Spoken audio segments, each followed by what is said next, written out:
ದಿನಾಂಕ 7ನೇ ತಾರೀಕು ಮೊನ್ನೆ ರಾತ್ರಿ 10:30 ಸುಮಾರು Bommanahalli Hanagal police station limits ಬೊಮ್ಮನಹಳ್ಳಿಯಲ್ಲಿ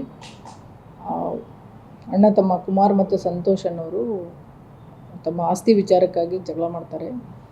ಜಗಳ ಮಾಡಿ ಕುಮಾರ್ ಅನ್ನೋನು ಸಂತೋಷನಿಗೆ ದೂಡಿಬಿಟ್ಟು ಕೆಳಗೆ ಬಿದ್ದಾದಮೇಲೆ ಅಲ್ಲೇ ಇರ್ತಕ್ಕಂಥ ಮನೆ ಮುಂದೆ ಅಲ್ಲೇ ಇರ್ತಕ್ಕಂಥ ಒಂದು ಕಲ್ಲು ತೊಗೊಂಡು ಅವನ ತಲೆಗೆ ಹೊಡೆದಿದ್ದಾನೆ. ತಲೆಗೆ ಹೊಡೆದಿದ್ದಕ್ಕೆ ಅವನು ಸ್ವಲ್ಪ ಅರ್ಧ ತಲೆ ಎಲ್ಲ ಡ್ಯಾಮೇಜ್ ಆಗಿ ಅಲ್ಲೇ ಸತ್ತೋಗಿದ್ದಾನೆ. ಸೊ ನಮಗೆ ಲೇಟ್ ನೈಟ್ ಗೊತ್ತಾಯಿತು. ಅದು ಅವ್ರ ತಾಯಿ ಕಂಪ್ಲೇಂಟ್ ಮೇರೆಗೆ ಒಂದು ಮರ್ಡರ್ ಕೇಸನ್ನು ನಾವು ದಾಖಲು ಮಾಡ್ಕೊಂಡಿದ್ದೀವಿ. ಈಗ ತನಿಖೆಯಲ್ಲಿದೆ. ಅವ್ರ ತಮ್ಮ ಕುಮಾರ್ ಯಾರು ಈ ಕೃತ್ಯ ಎಸಗಿದ್ದ ಅವನನ್ನು ಈಗಾಗಲೇ ದಸ್ತಗಿರಿ ಮಾಡಿ ಮನೆ ನ್ಯಾಯಾಲಯದ ಬಂಧಿಸಲಾಗಿದೆ. ದಿನಾಂಕ 7ನೇ ತಾರೀಕು ಮೊನ್ನೆ ರಾತ್ರಿ 10:30 ಸುಮಾರು Bommanahalli Hanagal police station limits ಬೊಮ್ಮನಹಳ್ಳಿಯಲ್ಲಿ ಅಣ್ಣ ತಮ್ಮ ಕುಮಾರ್ ಮತ್ತು ಸಂತೋಷ್ ಅನ್ನೋರು ತಮ್ಮ ಆಸ್ತಿ ವಿಚಾರಕ್ಕಾಗಿ ಜಗಳ ಮಾಡ್ತಾರೆ.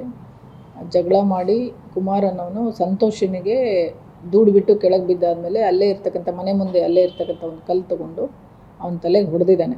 ತಲೆಗೆ ಹೊಡೆದಿದ್ದಕ್ಕೆ ಅವನು ಸ್ವಲ್ಪ ಅರ್ಧ ತಲೆ ಎಲ್ಲ ಡ್ಯಾಮೇಜ್ ಆಗಿ ಅಲ್ಲೇ ಸತ್ತೋಗಿದ್ದಾನೆ.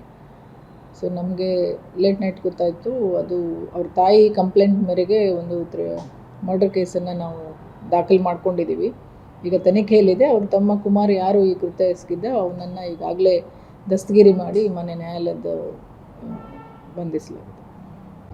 ದಿನಾಂಕ 7ನೇ ತಾರೀಕು ಮೊನ್ನೆ ರಾತ್ರಿ 10:30 ಸುಮಾರು Bommanahalli Hanagal police station limits ಬೊಮ್ಮನಹಳ್ಳಿಯಲ್ಲಿ ಅಣ್ಣ ತಮ್ಮ ಕುಮಾರ್ ಮತ್ತು ಸಂತೋಷ್ ಅನ್ನೋರು ತಮ್ಮ ಆಸ್ತಿ ವಿಚಾರಕ್ಕಾಗಿ ಜಗಳ ಮಾಡ್ತಾರೆ.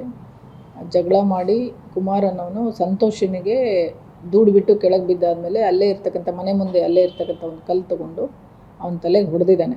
ತಲೆಗೆ ಹೊಡೆದಿದ್ದಕ್ಕೆ ಅವನು ಸ್ವಲ್ಪ ಅರ್ಧ ತಲೆ ಎಲ್ಲ ಡ್ಯಾಮೇಜ್ ಆಗಿ ಅಲ್ಲೇ ಸತ್ತೋಗಿದ್ದಾನೆ. ಸೊ ನಮಗೆ ಲೇಟ್ ನೈಟ್ ಗೊತ್ತಾಯಿತು. ಅದು ಅವ್ರ ತಾಯಿ ಕಂಪ್ಲೇಂಟ್ ಮೇರೆಗೆ ಒಂದು ಮರ್ಡರ್ ಕೇಸನ್ನು ನಾವು ದಾಖಲು ಮಾಡ್ಕೊಂಡಿದ್ದೀವಿ.